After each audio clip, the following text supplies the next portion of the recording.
Warning: the Not Real Art podcast is intended for creative audiences only. The Not Real Art podcast celebrates creativity and creative culture worldwide. It contains material that is fresh, fun and inspiring and is not suitable for boring old art snobs. Now, let's get started and enjoy the show.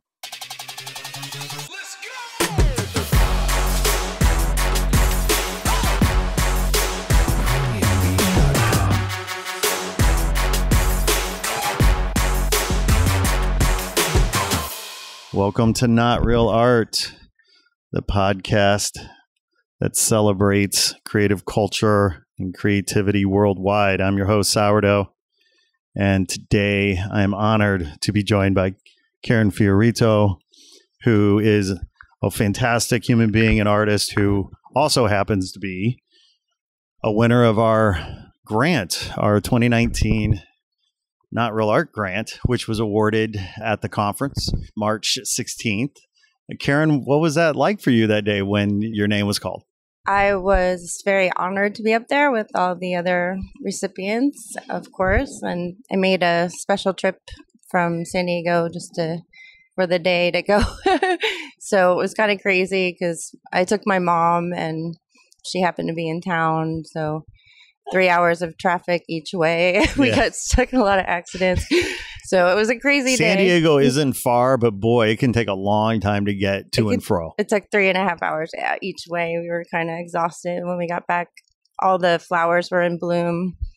So everybody, there were like 1,000 people out watching the flowers, and we didn't on the way up, and then we hit like 3 accidents on the way back. Oh my goodness. So it was fun. But other than that, like we had a good time at the conference, what little time we could spend there before we had to hit the road again. Now, when did you move to San Diego? Because you used to live here in LA. Yeah. So I lived in LA. I moved to LA in 2004. From where? From Pennsylvania? No. Well, not directly. I moved from Philadelphia I did my graduate work at Arizona State University in Tempe. So I was 3 years in Arizona, and then I met Robbie Connell, who's an artist in LA, and he said I should move to LA and he would help me get started a screen printing business. Amazing. So I kind of lucked out and I met some people here. Yeah. And Factory Place, and I moved in 2004, and when I got married in 2012, I think in 2013, my husband was in Australia for a year or 3 years. How did you and your husband meet? We met online, like a lot of people do. Right on. Excellent. We met in LA, but then he moved to Australia, and then we got married, and then we were apart for almost a year, and then I moved out, and we lived in Santa Monica for a while. We wanted to buy a house, but LA is so expensive, and we couldn't really afford what we wanted, and he was kind of tired of the traffic and everything. So he lived in San Diego for a few years, and he wanted to move back there. So I have never lived there before. I'm just still learning about it. It's such an interesting place, right? Because you have, geographically and sort of environmentally, it's a beautiful sort of landscape, but you have the kind of juxtaposition of obviously, the border town thing, you've got the military thing, you've got the surf thing, you've got the VC thing, the biotech thing. Like, it's a very interesting mixture, of different, but it is very beautiful. And where we live, it's up in the mountains. We have a huge piece of land that we could probably never afford here. The worst thing about living in the San Diego area is if you miss your exit, you have to literally go like 10 miles out of your way to backtrack, Yeah. But at least you're not stuck in traffic the whole time. Oh, yes. I know. LA's a nightmare. Yeah. Every time I come back, I'm like, I don't miss this part. No. So I'm sorry, we digress. So you moved to San Diego what year? 2018. We moved. So just a year or so ago. Right. But I do miss LA. I miss of course, I have a lot of friends here and connections here and still, but and I miss the accessibility to everything and the art world, especially. But, it's nice to kind of get out in the country too and just kind of have a peaceful existence also. Yes. Which I haven't had in years. I've been to major city for so long that it's kind of nice being out in nature. Like we have mountain lions and, Till you get dragged off by one. Yeah. Or your dog they're does. interesting.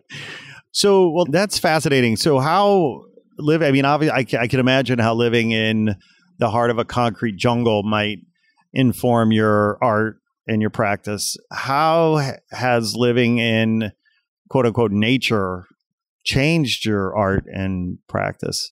I think it's made me appreciate being in nature more and just our environment and how it affects us. And I think every time I come back here, it's like things just keep, they keep building more and more skyscrapers. They keep building on top of everything.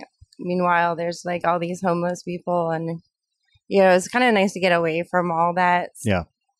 Not that I don't want to look at that problem as an issue, because I think it's a real issue everywhere. Yep. And it's in San Diego too. Yep. But it's all over California, actually. But it does make me think about the environment more, and how our birds are disappearing in North America. Like we lost billions of birds, and just how the environment has changed and over the years, and the climate, and we're in direct contact with nature all the time. Yep. You kind of learn that, we're a part of this system. We're not like separate from That's right. it. And I feel that connection more now than I used to, living in the concrete jungle, where it's more about there's just all this craziness going on. Right. And, it's kind of like people everywhere you go. And well, I mean, your art, as I know it, and I've, gotten to know it obviously this little bit this year, having collaborated on the grant together and the conference and things, but, it's political art, right? I mean, generally the folk. And so I'm wondering if, political art, is there an energy that your art has that's different now, living in the country versus the city, so to speak? I don't think so. I think just the way I, think about producing art may have changed, just because my environment has changed and I have to kind of adjust to that environment. But I think a lot more about the materials I use, for instance, and like, are they vegan? And, why am I making this piece? I think more about why I do things, because I don't want to just produce, because I don't believe that's like necessarily the right thing to do, because I'd rather make like one good piece than 10 bad pieces, if that makes sense. Oh, absolutely. So more strive for excellence, not mediocrity, But besides like doing political art, I do a lot of billboards, and I have a billboard campaign called Got Drought, which I started in 2015, and that keeps going and going. And that's about, the environment and animal agriculture, and gotten more involved in the vegan movement and vegan art. And so I do a lot of different things. I feel more like I try to tie my activism with my art as much as possible. So I'm always like giving away my art, or, doing things for charity, and especially for animals or the environment or the rainforest or whatever it is. So I think more about those things now. Whereas I think in the city, I'm more focused on just straight politics. Yes. Which I do go back to time and time, right. But it's a lot more that kind of, I have like that kind of work is more cynical to me. Yes. Well, that's kind of what I was asking, because I mean, your activist spirit, your activist mind, your activist values are the same, right? Like that hasn't changed, but the issues maybe that you are thinking about are impacted by your environment. And so it's interesting that, because if I'm understanding what you're saying, the move to the countryside, if you will, has caused your activist eye to look at maybe more environmental related issues versus maybe when you lived in LA, which might have been more straightforward politics. Right. I think it was more like looking at the bigger picture, like Sure. looking at the global picture, as opposed to on the local level or national level, right. but looking at things more broadly. Right. I think that's what I'm aiming to do, at least. Right. I'm sure our listeners are probably laughing right now because here we are talking about the beautiful, quiet countryside. And while there's all kinds of noise around us, we should tell our listeners that we are sitting, the irony is that we're sitting poolside here at Hotel Figueroa where you are staying, and it's beautiful here by the poolside, a beautiful Hotel Figueroa, and yet there's chaos going around, around us. Yeah, well, we're right next to LA Live. LA Live. We're apparently Center. Right next to the garbage dump. I mean, it's a lot happening here. So our listeners will just have to bear with us here. It's at least it's a beautiful and not too hot day here. But so... tell me about, because I mean, your career's been great. I mean, you know, I know you got some national attention, if not international attention, with your billboard, the Trump apocalypse billboard, for my words, not yours. I don't know really what the title was. It's Trump-apocalypse, actually. Trump-apocalypse. Okay. Talk about that a little bit. I mean, you must have been a hero to some and a villain to others. Yeah. So I was asked to do that billboard in January 2017. It took me about 3 months to design it. She wanted it for March for this festival on Grand Avenue. Mm-hmm. And it's in Phoenix, 11th and Grand. It's a huge billboard. I had it before when I know the owner of, I met her when I was in grad school, and she had let me use her billboard for an anti-George Bush message. Mm-hmm. And so she called me and she was like, would you want to do a Trump one? And I was like, yes.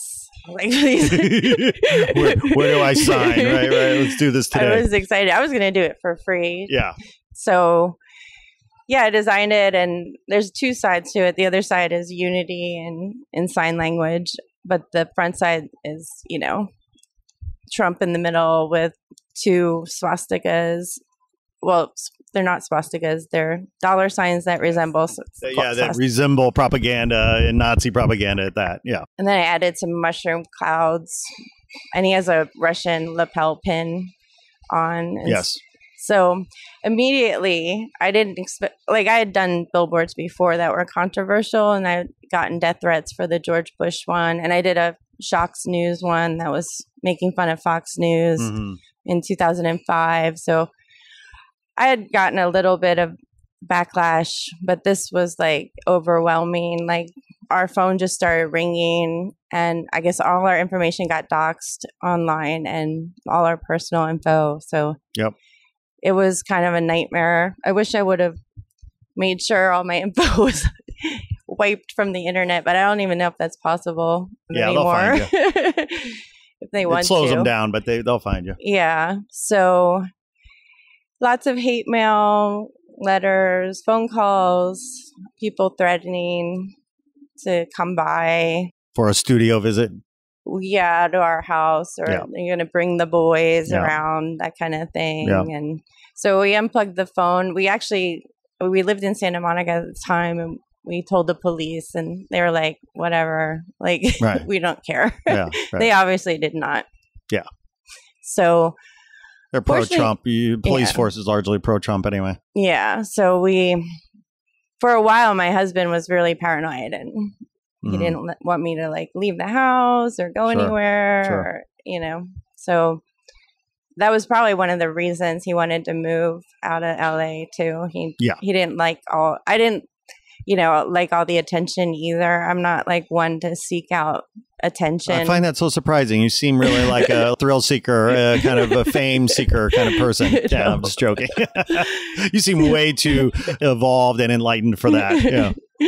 So and it's nice. I have made a lot of I've gotten a lot of support too from people all over, and it opened up a couple opportunities. I did a mural in Flagstaff with a couple activist groups up there. Yes. So I'm guessing Flagstaff did not go for Trump. No, Arizona did. But Flagstaff did not. No, they're very I worked with Flagstaff Pride and Together We Will, which is the big resist. I wonder campaign. if Sedona went for Trump.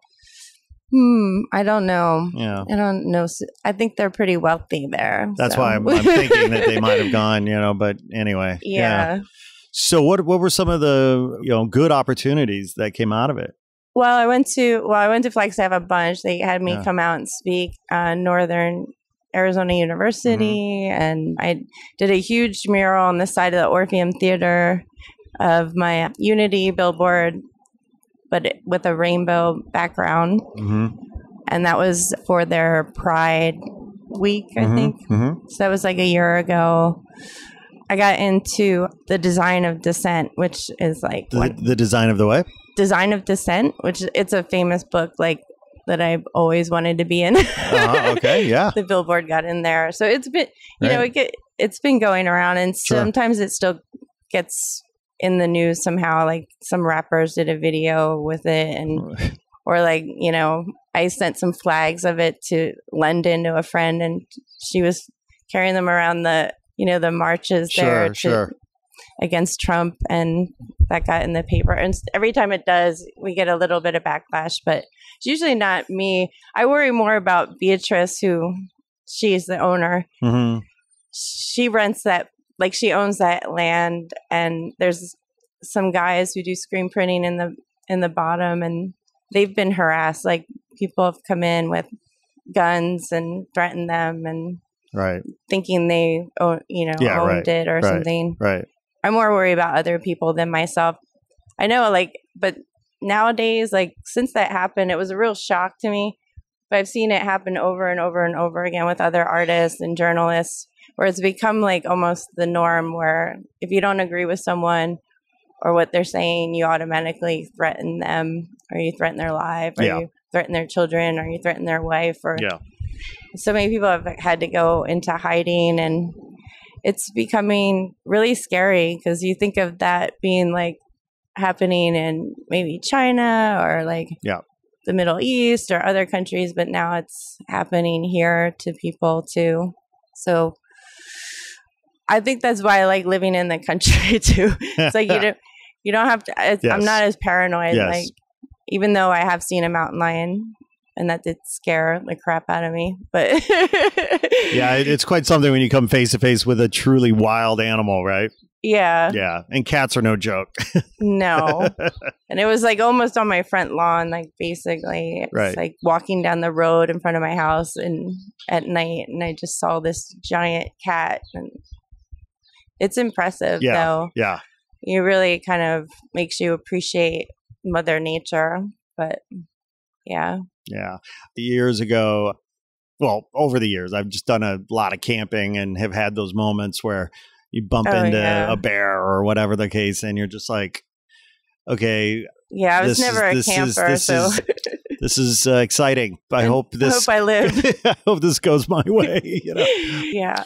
So, as an artist now in the country, how do you manage your time? How do you organize your workflow? How do you create? Are you pretty rigorous about your time management and how you schedule your work and how you approach your work? What is your practice like from a nuts and bolts perspective?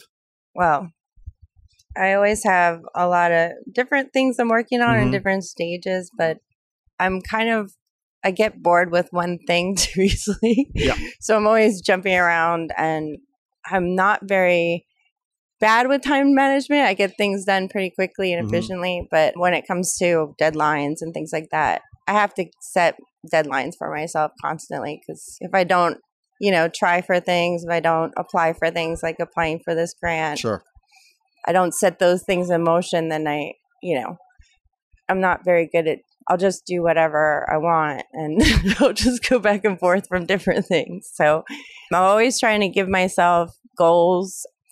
Right now, I'm hoping to get more organized because I'm going to be teaching in the winter. Oh, fantastic. Where are you teaching? Irvine Fine Arts Center. Awesome. So what will you be teaching? I'm going to be teaching a class in gum bichromate printing. Say that again? Gum bichromate. Oh, cool. Right on. So it's a alternative photography type class, and it's a process I haven't done in a really long time, like 10 years. Better study up. I am. And I used to do it all the time. I was really good at it. Yeah. But I'm going to try it a little bit different this time and make it more eco-friendly because part of the process uses formaldehyde, and I'm going to try to do an alternative version. So I have 2 pieces I've been working on for like 2 years, and I never knew how I was going to print them. So they're finally coming to fruition. So sometimes things will sit on the back burner for like a few years, and then I'm like, oh wow, that's like relevant now, or like when I do it, I think this is so far out there. And then later on, I'm like, oh no, that's actually really, the time has come. Yeah. So how do you bank your ideas? I mean, are you journaling? Are you sketching? So when you get an initial idea, you sort of store it away in a sketchbook? Yeah, I journal, I sketch, and I do a lot of things digitally. I like digitally collaging and just kind of messing with images. And I consider that sketching sometimes, and then taking it to a further finished product with more like refining it. I go in by hand with like a Wacom tablet and really like clean it up, paint on it. But I don't always do things digitally. Sometimes I like to hand draw things, and I work with monoprinting. I've been working with monoprinting lately, and solar plates, and just different processes. So I kind of like let the process dictate what I'm going to do. And I'll have like sketches and sketches of ideas. And then when I get a process I want to do, like a solar plate, I'll be like, oh, that image would be perfect for that process. So I don't know. It's kind of chaotic. I'm kind of chaotic, I guess, in a way. You seem very calm. Like, I don't see you being a chaotic person. You seem very steady, very calm. Well, I think I'm very laid back, but I think my brain works very chaotically, and I jump from, I'm always doing 5 things at the same time. I'm one of those people that, my professors would always yell at me like, you're doing too many things at the same time, Karen. You need to calm down. Yeah, I remember one of my professors was like watching me run around the printmaking studio, and he's like, you're one of those people. I was like, what are you talking about? He knew your type. Yeah, so I don't know. I like the physical work of printmaking too. Like sometimes I just want to do big screen prints, and I have a big press and I have an etching press. So I have a little studio. But I like exploring different mediums all the time. Do you consider yourself sort of a mixed media artist? Like, or do you just call yourself an artist and you don't even get into labels? Like, what do you think of yourself as? I think of myself as an artist, a visual artist, but I also think of myself as a printmaker sometimes. But sometimes I'm a graphic designer, and sometimes I'm I'm a project manager of projects because I'm writing grants for things. And, how many grants? I know we're jumping all around. I mean, there's so much to talk about, but how many grants do you apply for on average each year?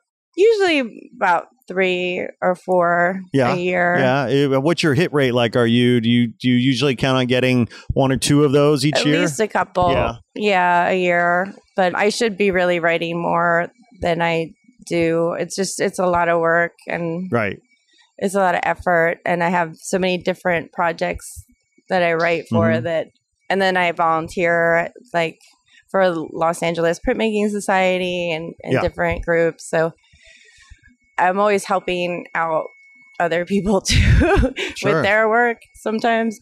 Yeah, but I got a It's time consuming being a decent human being, isn't it? Yeah.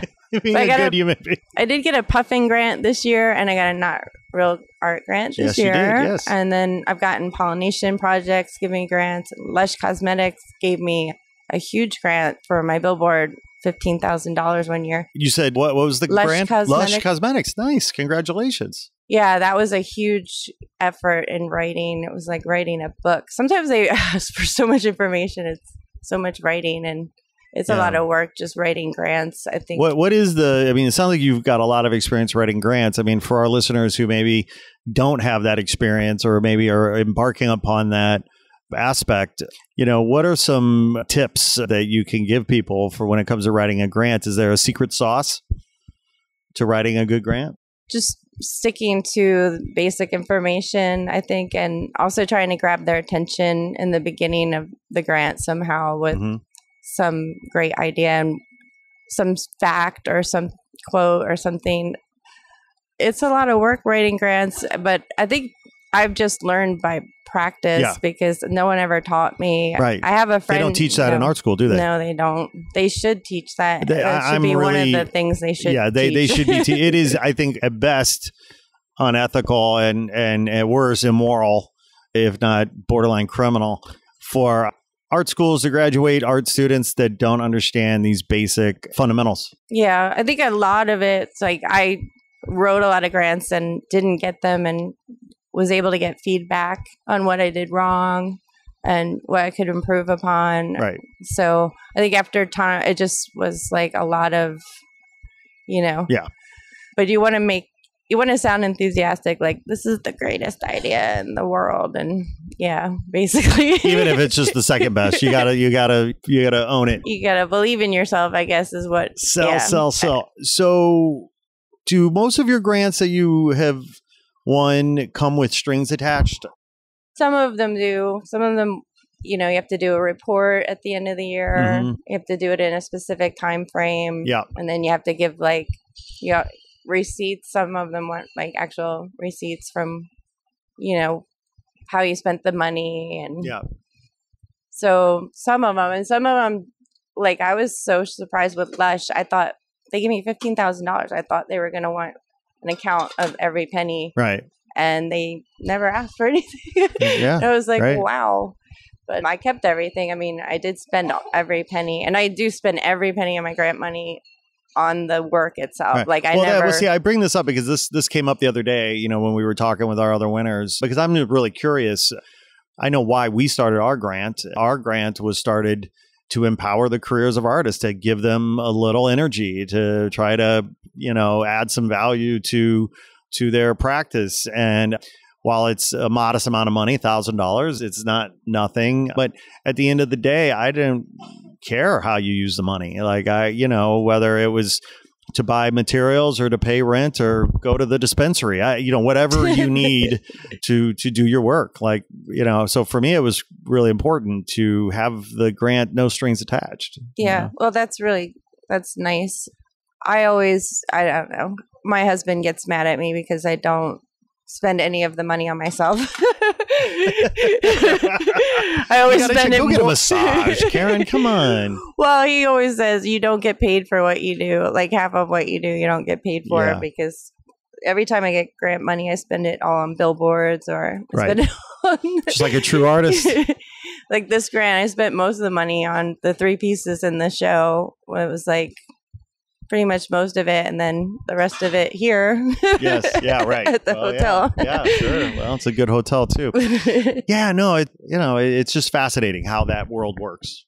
Yeah, yeah. I mean, I don't think I'm an expert at it, but I think I've gotten pretty good at writing grants. So what percentage of your revenue, because I know, in the interview that you did with us, what have you, talked about how, you're loath to, make money off political art, off the suffering of others, that kind of thing. And yet, you do have a life to live and bills to pay. Like when it comes to your revenue as an artist, what percentage of it is through grants and through straight up art sales? And, how do you make and earn money as an artist?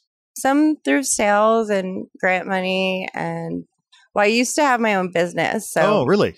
Yeah. Printmaking, yeah? Yeah, I still do, although I haven't done a contract job in a while, but I do my own work. So I was a print publisher. So my business is Buddha Cat Press.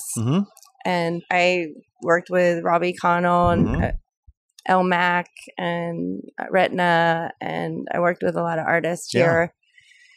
And I was actually working for the Getty Museum in 2011 when I threw out my back screen printing because it was a really large print. And we were doing it by hand, and it was kind of a nightmare. And I found out I had this defect in my spine that I was kind of born with, which makes my spine kind of slip and slide. It's like a fracture in the tailbone. Anyway, so I ended up with a ruptured disc, and I couldn't really do a lot of contract work anymore. So my husband at the time, like we were getting married at the time, he told me to just concentrate on my own work and my like activism and all my projects. And we've been kind of living off of his income more than mine. I make a little bit here and there, Sure, but I don't make a ton of money, which is why I'm going to probably start teaching again, just to kind of supplement, which I think most artists do, is either teach or they have a business, you know. Right. Well, and it feels like now these days, right, artists have opportunity to diversify in ways that they didn't have 20 years ago, even, you know, through technology or whatever the case might be, which is a wonderful, powerful thing, right? That being said, it's got to, you know, it's got to make sense. And, you know, part of the reason why I ask is because, you know, for those listeners out there who, you know, either they're young and starting out and they're trying to figure out, you know, how seasoned vets such as yourself have figured it out. And there's no one way. Like, that's the other thing, too. I mean, No, because you have to find organizations and galleries or whatever it is you're looking for that align with what you're doing. Right. Because not every gallery is going to show political art or be interested in it at all. Yeah. So it's, you know, that's why a lot of the grants I get are from organizations that support, like the Puffin Foundation. Its whole goal is to support people who wouldn't normally get a voice. Yes. Because of their artwork, socially, political, or just because of their race or their gender. Yeah. So those organizations are the ones I tend to target on. Yes. And then this is the second Puffin grant I've gotten for a billboard. So, you know those organizations who are doing the good work, like ArtShare. You know, I've been involved in ArtShare for a while. That's how I found out about the Not Real Art grant. And then I thought, well, Not Real Art, that's like perfect for me, because I've been told my whole life that my art isn't real art. So I'm so happy to hear that. Makes me so happy. You know, the name Not Real Art, it's just been fascinating to watch and observe how people react to it, because, you know, 9 out of 10 artists get the joke immediately. They understand the commentary, they understand the satire, they understand the truth behind it. And yet, when I've talked to certain gallerists, collectors, dare I say, art snobs, you know, they sort of scratch their head. They go, I don't understand. What do you mean? They give you a look like, what? Like, what does that even mean? What are you talking about? Yeah. And I remember the day that I came up, because I've known for a long time that we wanted to have a grant, and then we wanted to have a conference, and we wanted to do a podcast, but I didn't really know what the kind of the narrative through line was going to be, or what the brand maybe kind of concept behind it was, and we'll kind of anchor it and hold it together. And one day the words Not Real Art came up, in part because I think people say to me, "Oh, so are you an artist?" And I'll quickly say, "No, not a real artist. Like, I'm not a real artist. Like in my heart, like I'm an artist, but like I'm." And then that led to this idea of like Not Real Art. And then, and how many of the artists that I've admired and been inspired by over the years and throughout history were told by the intelligentsia and the gatekeepers of the day, that's not real art.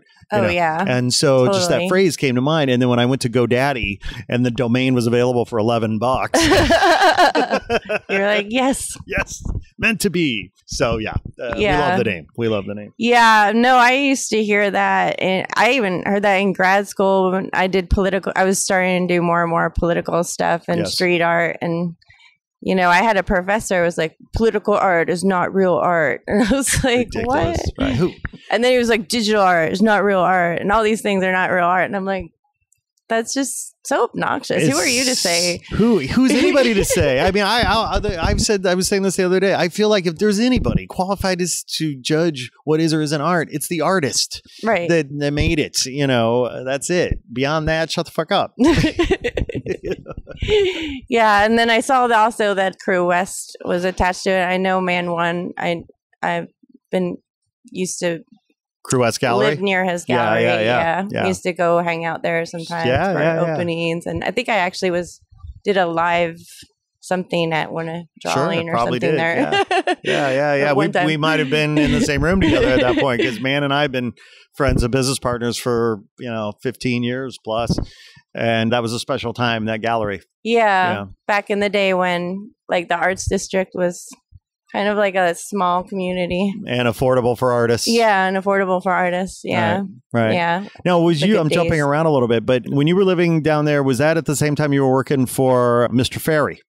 Yeah, I did some work for Shepard. His studio, where he had a screen printing studio behind my studio, about a half a block up, and his printer, he lost his printer, like the guy doing his printing, so he hired me for some stuff. Yeah. So yeah, I've never met him, but he seems like the nicest guy in the world. Was he good to work with? Yeah, he was really chill, laid back. Yeah. Good.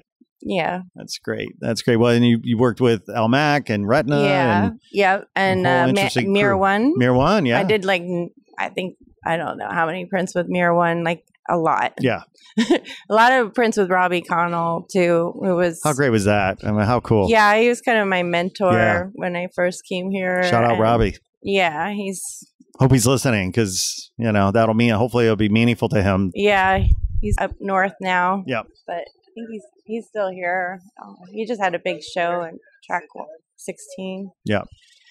Yeah. So I met a lot of artists. I worked with LACMA Museum and the Getty Museum too on some projects with Chaz. Do you know Chaz? Yeah. So when you think about the show that we're having tomorrow, because for our listeners who may not know, tomorrow, October 19th, we're having the Not Real Art exhibition featuring the 12 grant recipients and up to 3 of their pieces in the show. You and I were talking a little bit before recording that you're a little bit apprehensive because you sent them out for printing and you still haven't seen the final output and it's already hanging on the wall. So you're going to be surprised. But tell us about the pieces that we'll see tomorrow. Sure. So I've been working on a series that I've been just doing digital images right now that I'd like to turn into screen prints and posters and things. But so the idea was, I've been really depressed lately about the environment and stuff like that. And I needed some inspiration. I needed something that would drive me a little, give me some hope. Yes. It's hard to find hope. Yeah. Yeah. So I've started doing this series of women who are changing the world. So I started with Alexandria Ocasio-Cortez. Yes. AOC. Shout out. And then I did the whole squad. So 2 of the squad members are in the show. The other one is Ilhan Omar. And then I also, at the same time, I've done other ones too. I did Angela Davis, and then I did one of Megan Rapinoe, and that's the 3rd one in the show. So, which I find interesting, but they kind of go together. But the AOC one is called The Future is Female. The Omar one is called Diversity is Strength, and the Megan Rapinoe one is The Future is Feminist. So they're just kind of doing this in this kind of almost political propaganda style of, Russian and propaganda, but also like American propaganda, if you want to call it, like the Shepard kind of style, Obey style, but trying to make it my own kind of, put my own take on language on it, building your own visual language. Trying to build the image in I've been trying to do them in a painterly way, more than a graphic way, but just combining graphics and painting and different styles. So they each have different themes and different styles, like the Angela Davis one that's not in the show, but it's more of like a 60s kind of poster art style, like psychedelic sort of. But they all have a theme on, like I did a Greta one. And so just I noticed so many women fighting for the climate, fighting climate justice, and not that men aren't also. There are plenty of men also, but you see a lot of young women and leading these movements, and and a lot of young women getting into Congress now and running for office and getting involved in politics in general. And I think that's a beautiful thing. Yeah, 100%. I think we need more of the female influence in the world. So absolutely. So I wanted to do a series honoring all these women and what they're trying to do. Yes. Because it's giving me hope, and I know it's probably giving millions of other people hope too. So I know you grew up in Pennsylvania. I'm a Midwest person myself, having grown up outside Chicago. And, based on, I think the interview you gave us, what have you, you talked about your experience in high school and sort of being a bit of a outcast or, what have you. Talk about your kind of your political awakening. I mean, your journey to becoming an activist. Like, what was there a triggering event? Was it several things? Do you come from an activist family? I don't come from an activist family. And my dad's very Republican, actually. Oh, he must love your art then. He's actually very proud of me. Yeah, I'm sure he is. He's very proud of my daughter. He'll always say that. He's like, I might not agree with you, but I'm very proud of you. Agree to disagree. That's right. That's good. Yeah, we've learned our one thing in common is we both love animals and the environment. So we can agree on that. In the Venn diagram of your relationship, you found the overlap. We found one thing we can agree on. Good deal. But yeah, my mom was too busy. Like, my parents got divorced when I was young. So my mom was too busy working all the time. Yeah. But she very much awakened me to that fact that women get paid less than men, that she had to work 3 times as hard as the men that were her peers who were doing the same work. And she got paid 1/3 of what they were getting, or 2/3 what they were getting paid. So she taught me a lot about being a feminist, and she was really into like the feminist movement. But I'd always been in love with nature and animals, especially, and had a lot of animals growing up. And I think when I was 5, my brothers explained where hot dogs came from. Where what? Hot dogs. Hot dogs. So they didn't really tell the truth. They said, there's this little cute pig. Imagine this cute pig. Here's a farmer. Chop, chop, chop with the axe. And I started crying. And I was like 5 years old. Yeah. After that, I wouldn't eat meat anymore. I became vegetarian. It was really traumatizing. I was traumatized, so traumatized. I've always been very super, emotional, I guess. Empathetic towards, especially animals and even insects. Like, I can't stand when, I don't mind killing a mosquito. I will kill a mosquito. Mosquitoes, anytime. Well, they have viruses and stuff. That's right. So you're justified in that. But when boys would pull the legs off of daddy long leggers, I would cry. Right. I would be so upset, little things like that. And then I started becoming, I don't know how I got on Greenpeace and PETA's list, but I started becoming involved in giving money, raising money for the seals. The seals are being slaughtered, for fur. And I was like a little Lisa Simpson. I would go around by the time I was 8, I had a little clipboard. I was going around house to house getting people to sign. I tried to fight the nuclear power plant that got put up in Limerick, Pennsylvania. Yeah. It was right next to my school. Oh, wow. I started a petition. I thought I could stop it. I thought, people were slamming their door in my face. Yeah. I learned early on that most people don't care about these things. Yeah. And I'm the odd person in the world. That's why I think the story of Greta really moved me, because I'm I was that little girl. Yeah. Although my parents would never let me strike school, so I wasn't. Right. I probably would have never thought of that, but it was a different time. I mean, the 80s and 90s, people didn't really think about it too much, or they didn't think it was a real issue or a real problem. It felt far away. Yeah. It felt far away, and now it's not. It's here now. Yeah. We're living in it. So I think I was really young when I became an activist, and I always loved art at the same time, but I never really got into art until high school, when I got, kicked out of my high school for being too controversial. I was causing bullies to pick on me. So many times. How fucked up is that? The victim was expelled. Yeah, because I was getting into fights with boys and stuff, but they were starting the fights. They were assholes. They deserved it. Right. And I brought, my grandfather was a night watchman, so I had a bully club we put to school. And I took it out. I would take it out. Like if they would come, I'd be like, all right, you want to fight? Yeah. I will Fuck mess you up. And I got caught doing that. So you had a weapon. Yeah, I had a you weapon. deserved it. I kind of deserved it. But it was in self-defense, you know. But then, so my dad, he lived in a more affluent area. And so I went to live with him and go to that high school. And that they had art and photography and ceramics and all this stuff that I had never been exposed to. Yeah. And I just went crazy. Yeah.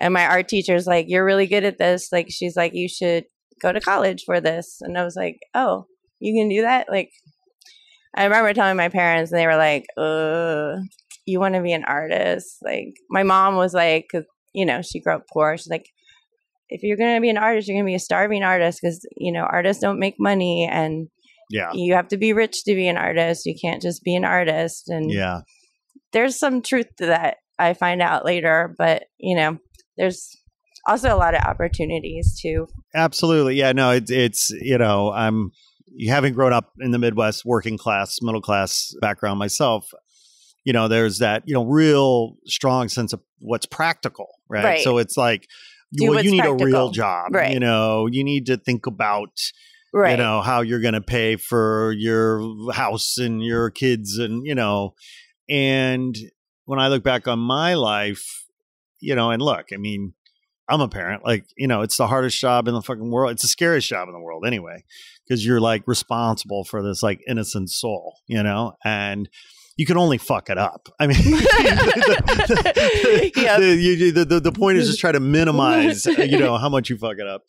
And so, you know, my parents, you know, I remember, you know, in third grade, my art teacher told my parents, like, you know, Scott has talent. You need to find him an art teacher, private art teacher, get him some private lessons, so on and so forth. And my parents, you know, in their infinite wisdom and their love, they're like, yeah, thank you. But, you know, it's probably just a phase, you know. Oh my gosh. Like, it's just a phase. It's, you know, he'll just grow out of it, you know. Yeah. And we were a very musical family. Like, they were like steering me into music versus visual art. And I studied music, you know, pretty intensely for a lot of years. So, you know, parents are making it up as they go half the time. So, I know. You know, but that's great that your mom, you know, on one hand was like, look, you know, understand this is not going to be easy. But on the other hand, like, we love you regardless. Yeah. I mean, she just always said like, well, you might want to think about, you know, a backup career. Yeah. Plan B. What are you going to fall back on? Yeah. Like, how are you going to make a living? And then she did, you know, tell me, well, whatever you do, make sure you learn computers, she said. Because that's the future. That's so quaint. And she was right about that, and too. And she was 100% right. Exactly. So those are the two things. Yeah, my dad was like, he was not into me going to the big city to study art. And like Philadelphia is not that big. I wanted to go to New York, but he was like, no, you can't go to New York. Too much. Right. I was like, you gotta stay close to home. So I went to Philadelphia, but I went to a really good art school and I got a really well-rounded education there. And it was, and I even ended up working at the same university after I graduated for like 7 or 8 years before I went to graduate school. I took, you know, some time off to kind of travel a little bit and just kind of see the world. I hadn't really seen any of the world. So I went to Europe and stuff, but life, it's a 4-letter word. I mean, family, it's the other F word, you know. But so I went back to grad school in my 30s, so I was a little bit older. So what was that? So you got your MFA? Yeah, I got my MFA. It was 3 years, and that was a really good program. So I've heard that going to graduate school, getting MFA is, as a visual artist, what have you, is about, and I guess every program is a little different or whatever, but I've heard that it's about critique and being able to self-critique and really go deeper and better understand why you do what you do and the meaning behind it, so on and so forth. Was that your experience? Is that? Oh, yeah. It helped me tremendously.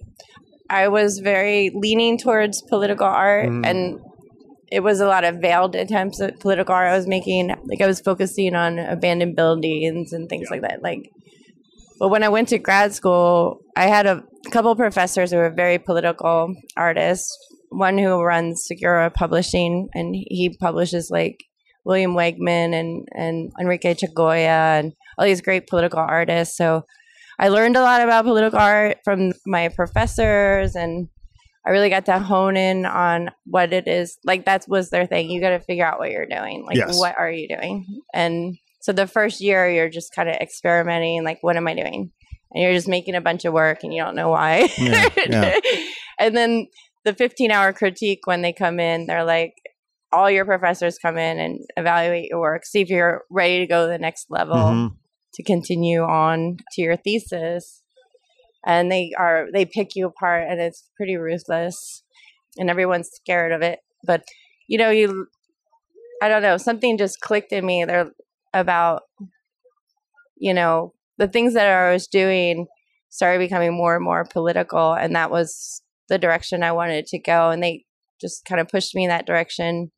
I think because when I started grad school, 9/11 happened. Yeah. Like the second week I was there or something.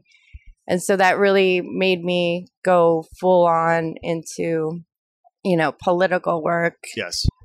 But I was doing stuff that was kind of based on art history. And then I was doing more stuff that was based on like propaganda posters of like Vietnam and Russia and communist kind of propaganda and World War I propaganda and American propaganda. So I took this class called The Artist, War, and Revolution. And it was about how artists reacted to political movements like the French Revolution and, the American Revolution, World War I, World War II. And so I was basing some of my work on that. And then I had to choose a theme. And I kind of went with the propaganda poster kind of thing. And then my one professor's like, you should do street art. And I was like, okay. And I was putting them up on the street, and these were like all handmade. Yes. Million colors. Yes. And then he was like, you should contact Robbie Connell. He's a street artist. He's like the original street artist. And then I learned about Robbie and started emailing him, bugging him. And then he's like, you should come to LA. And yeah. So that's why I came here, basically. He told me to. It was either like LA or New York. And New York, I've spent a lot of time in New York, and it's just too much for me and too expensive. I thought LA would be easier. At the time it was. Yeah, right. Like 15 years ago, it was affordable. Yeah. I moved here in 2001, and it's gotten so much more challenging over the last 18 years. Yeah, I don't think I could do that again today. Like what I did back then. It was so much easier, and you just could meet people like, oh, hey, Shepherd Ferry, how you doing? I have a favor to ask. Sure. So as a political artist, does the name Edward Bernays mean anything to you? Yes, it does. Good. Thank God it does. Because I've talked to so many publicists and people in marketing and branding who've never heard of this guy. Okay. As a political artist who looks at propaganda, you absolutely have to know who Edward Bernays is and his impact on, our reality and where we're at, and would love to see, a light shined on him and his puppet mastery from a, artistic perspective, because he's sort of lost to history. Yeah, I can't really speak to his work. I know the name. Okay, but, so let me share. Maybe if you refresh me. I will refresh your memory. Okay, so Edward Bernays was Sigmund Freud's nephew. Okay. And Edward Bernays. Oh, the guy who did all the propaganda kind of stuff. Yes. So he was the head of propaganda. He was like the head of the Department of Propaganda for the United States government. And he helped sell World War I to the American people. And cigarettes, too. And then eventually got into advertising and consumer products. Yeah. But he was also the guy, and there's so many, like an evil genius kind of guy, right? Yeah. And he figured out the psychology of that's right. Play to people's fears, play to people's desires, But, he was so, sort of strategic and brilliant in so many ways. Like, he was the one, after World War II said, no, we can't call it propaganda anymore. We got to rebrand. And he came up with the phrase public relations. Like Edward Bernays was the guy that rebranded propaganda into what we now consider public relations. Right. And his story is fascinating.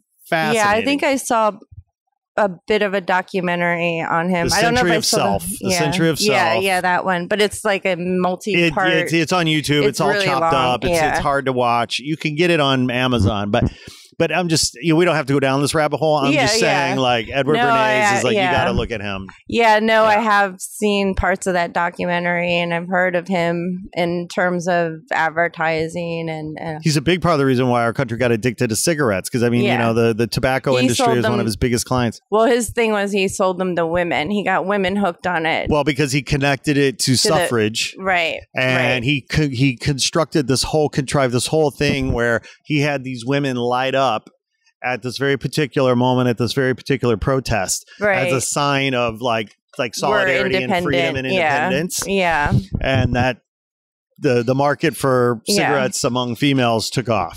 Yeah. And that's just one of the many. We eat eggs and bacon for breakfast because of Edward Bernays. I'm not surprised. I probably drink milk because all that stuff. We didn't used to drink milk. It was invented during World War I, I think it was, because the mothers went back to the factories and they couldn't nurse, so they had to do a replacement for mother's milk. Yep. And then they sold it to us as you need to have milk. That's right. That's right. But you don't really need to have milk. I mean, it's kind of, milk grosses me out. I don't know. But they can sell you anything. I'll drink chocolate milk. Almond milk I like. Ooh, almond milk is great. Coconut milk, cashew milk. I like other milks. Almond milk. Vanilla almond milk over Cheerios is really good. It's crazy. Karen, this has been fantastic sitting down. I'm glad the garbage truck went away. Yeah, sorry about all the noise and everything. I don't blame you at all. I blame me because I made us sit out here. In this what really is a beautiful little pool here at Hotel Figueroa. Really nice. Yeah, it's a coffin-shaped pool, which is really interesting. It is a coffin-shaped pool. Which is kind of weird, but I like it. Well, thank you for giving me this great opportunity and this grant and this show and everything. I'm very excited. You're so welcome. You so deserve it. I mean, Not Real Art exists to help artists tell their stories. We want to celebrate and elevate artists and their work. We're not here to criticize. There's enough critics out there.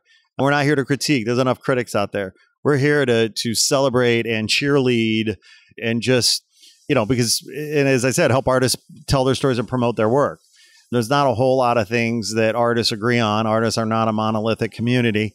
But the one thing that I've come to believe over the years of dealing and talking to artists and having conversations and having, working with artists and having friends who are artists, the one thing that I hear time and time again is that they really want and need help promoting their work and telling their stories. Yes, we do. Yeah. It's hard to find that support sometimes too, because I think some people think in just speaking personally, that if you are, have any kind of recognition out there, that means automatically you're doing well.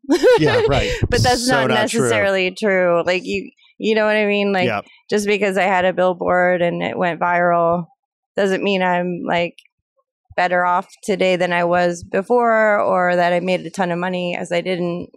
It's just, we still need support. I think supporting each other is, very important when it comes to like artists helping each other, because not a lot of people will help you unless you either help yourself or, you look for other people who can support you. Well, and look for ways to support one another that serve a longer term purpose as well. I mean, for example, one of the things that drives me bananas is, when artists give their work away for free, because ultimately that devalues all art and all artists' work.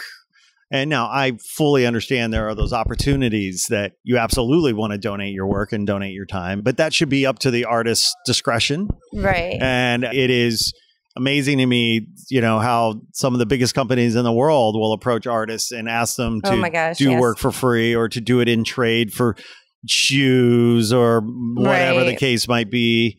And many young artists who don't know any better, are happy to work with some sexy big brand, just to say they did it. Right. And I call it exploitation. And if more artists were saying no, we could start, I think, supporting artists in a new way, Yeah. No, I agree with that. There's a lot of exploitation that goes on, especially in Los Angeles. I think with, people are so desperate to get their name out there that they'll kind of agree to almost anything. It's exposure bucks. Did you see that meme going around? It's like, we'll pay you an exposure bucks. No, I never heard of that. I'll send it to you. It's like, yes, pay your rent with exposure bucks. Buy food with exposure bucks.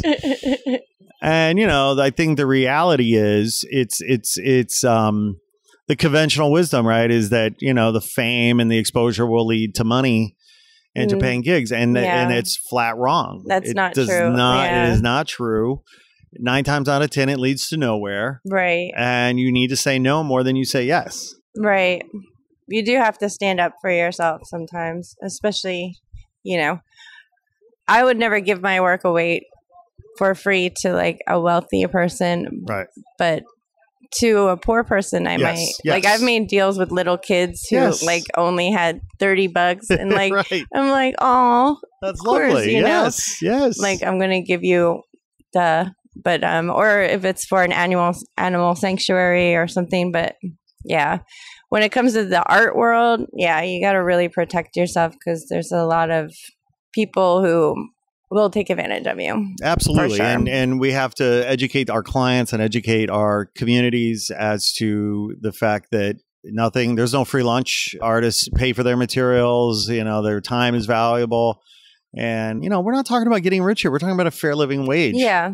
Figuring out, what makes sense, and anyway, Karen, great sitting down. Well, thank you for having me. Look forward to seeing you and hanging out tomorrow night at Art Share. Yeah, it should be fun. And, I'm very confident Prince on Wood did a great job for you. I'm sure they did. I'm sure it's just when you work on something small and you blow it up, you're kind of like, and I'm also getting my hair cut tomorrow morning, so I don't even know what I'm going to look like or what my work's going to look like. It's going to be a very exciting day. We'll find out a lot tomorrow.